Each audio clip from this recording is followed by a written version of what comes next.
A lab sample contains 10,000 bacteria.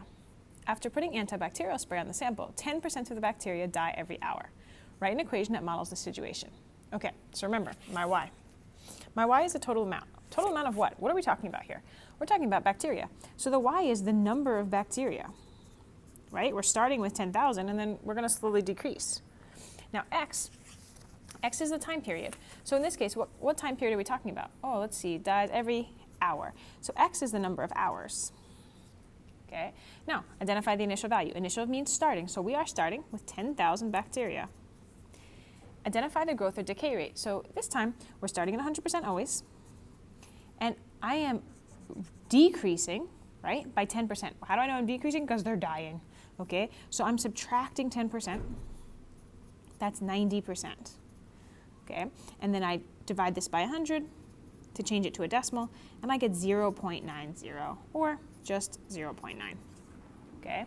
So when I write my equation, I have y equals the initial value, that's 10,000, times the decay rate, 0.9, to the power of x, okay? Now notice, if I put this in my calculator, 10,000 times 0.9, if I multiply by a decimal, my number's getting smaller, right? This went from 10,000 to 9,000. That's a 10% decrease, okay? So notice what's happening is the number of my bacteria, it's getting smaller. So how many bacteria after 5 hours? Let's see. 10,000 times 0.9. Remember, x represents hours, okay? So I'm putting a 5 here, okay? Notice I always put, right, this was 5 hours, so I put 5 in for x. Over here, when I had 1, I put 1 in for x. When I had 6, I put 6 in for x, right? That x is the time period. So I'm going to put this, and I'm going to put this in my calculator. So I'm going to go back. This is 10,000 times 0.9 to the power of this button right here, to the power of 5. Okay. Now remember, it's not just going to decrease by 1,000 an hour, right? You might have noticed, oh, after 1 hour, it's 9,000, right? That's 10%.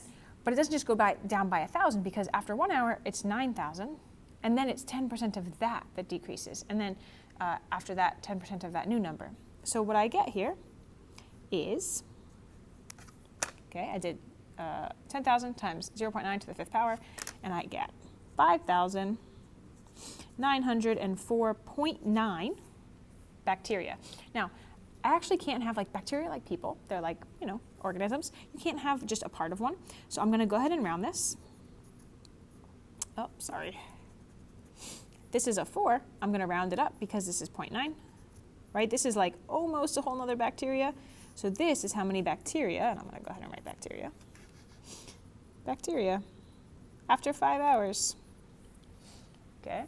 Now, how about after 20 hours? Now, there should be way less, right? So I have 10,000 times 0.9 to the power of 20. And watch, I'm going to be super lazy in my calculator. Watch what I do. I'm going to press this left arrow. Okay.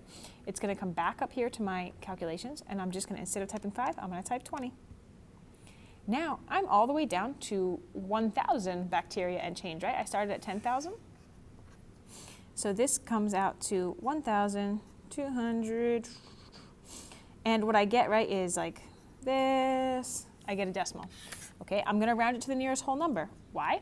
Well, because it's bacteria, so I can't have like a part of a bacteria. That's not possible. So this last number is a 5, but then this 7 is going to round that 5 up. So that's going to become, I have 1,216 bacteria after 20 hours.